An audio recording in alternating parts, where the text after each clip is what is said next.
গ্রামের শেষ প্রান্তে বাঁশঝাড় আর পুরনো শিরীষ গাছের আড়ালে লুকিয়ে আছে এক পরিত্যক্ত শ্মশানঘাট। দিনের বেলায়ও জায়গাটিতে এক ধরনের অদ্ভুত নীরবতা বিরাজ করে, আর সূর্য ডোবার পর যেন পুরো এলাকা অন্য এক জগতে ঢুকে পড়ে। বহু বছর আগে এখানে শেষকৃত্য হতো, কিন্তু নদীর গতিপথ বদলে যাওয়ার পর নতুন শ্মশান তৈরি হয় অন্যত্র। তারপর থেকেই এই পুরনো ঘাট পরিত্যক্ত। গ্রামবাসীরা বলে মধ্যরাতে সেখানে নীলচে আগুন জ্বলে ওঠে। কেউ কেউ দাবি করেছে পোড়া কাঠের গন্ধ ভেসে আসে, যদিও বহু বছর ধরে সেখানে কোনো চিতা জ্বলেনি। সবচেয়ে ভয়ঙ্কর কথা হলো, যারা সাহস করে রাতে সেখানে গেছে তারা আর কখনো সেই অভিজ্ঞতা নিয়ে স্বাভাবিকভাবে কথা বলতে পারেনি। সুমন ছিল গ্রামেরই এক তরুণ। সে শহরে পড়াশোনা করত, ছুটিতে বাড়ি এসেছে। ভূত প্রেতের গল্প সে একেবারেই বিশ্বাস করত না। এক সন্ধ্যায় চায়ের দোকানে বসে বন্ধুরা যখন শ্মশানের গল্প করছিল, সুমন হেসে বলেছিল, অন্ধকার আর ভয় এই দুটো মিলে মানুষের মাথায় ভূত তৈরি করে। বন্ধুরা তাকে চ্যালেঞ্জ করল, সাহস থাকলে আজ রাতেই শ্মশানে গিয়ে দেখিয়ে আয়।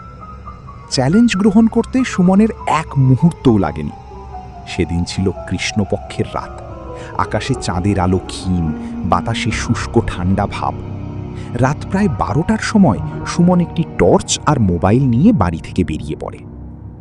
গ্রামের কাঁচা রাস্তা পেরিয়ে সে যখন বাঁশঝাড়ের কাছে পৌঁছায়, তখন চারদিকে এমন নীরবতা যে নিজের পদশব্দই অস্বাভাবিক মনে হচ্ছিল।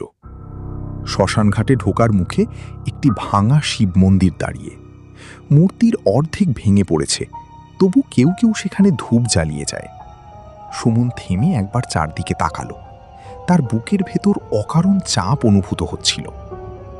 ভয় পাচ্ছি নাকি, সে নিজেই নিজেকে ঠাট্টা করল। ভেতরে ঢুকতেই পোড়া কাঠ আর ছাইয়ের পুরনো গন্ধ নাকে এসে লাগে। মাটির ওপর কালচে দাগ, ভাঙা চিতার কাঠ, ছড়িয়ে থাকা ইঁট, সব মিলিয়ে জায়গাটি যেন সময়ের বাইরে আটকে আছে। হঠাৎ বাতাস থেমে যায়। তারপর দূরে নীলচে এক আলো জ্বলে ওঠে। সুমন থমকে দাঁড়ায়। আলোটা স্থির নয়, ধীরে দুলছে, যেন আগুনের শিখা। সে টর্চ নিভিয়ে অন্ধকারে দাঁড়িয়ে দেখার চেষ্টা করে। আলোটা শ্মশানের মাঝখানের পুরনো চিতার কাছে। কৌতূহল তাকে সামনে এগোতে বাধ্য করে। প্রতিটি পদক্ষেপের সঙ্গে মাটি থেকে খসখস শব্দ ওঠে। যতই কাছে যায় ততই ঠান্ডা বাড়তে থাকে। তার নিঃশ্বাস ধোঁয়ার মতো বেরোতে শুরু করে। সে যখন আলোটির কাছে পৌঁছায়, তখন বুকের ভেতর ধুকপুক শব্দ স্পষ্ট শোনা যায়। চিতার পাশে দাঁড়িয়ে আছে কেউ। মানুষের মতো আকৃতি, কিন্তু সম্পূর্ণ কালো, ছায়ার মতো।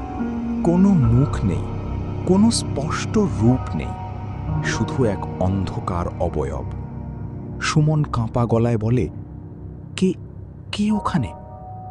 কোনো উত্তর নেই। হঠাৎ অবয়বটি ধীরে মাথা ঘুরিয়ে তাঁর দিকে তাকায়। দুটি চোখ জ্বলে ওঠে, লাল অঙ্গারের মতো।